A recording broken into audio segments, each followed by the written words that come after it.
पूछना ही देने कहीं बोल रहे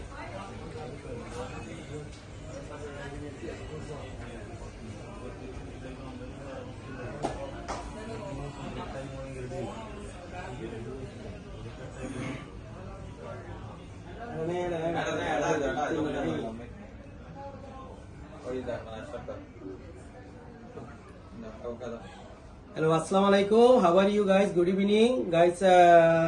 অনেকগুলো ডিজাইন আছে আমাদের কাছে বন্ধুরা, অনেক ডিজাইন এমআরএম জুয়েলারিতে। তো কালকে আমাদের উদ্বোধন ফ্রাইডে 23 তারিখ 8 মাস 2024 আমাদের উদ্বোধন কালকে ইনশাল্লাহ ফ্রাইডে 3:30টায় আমরা উদ্বোধন করব দোকান। তো সবাই আসবেন। এগুলো সবগুলো zero making, this all of guys zero making, this all of zero making, all of zero making, this all item zero making. We have lot of also display some item also, lot of variety come in, lot of collection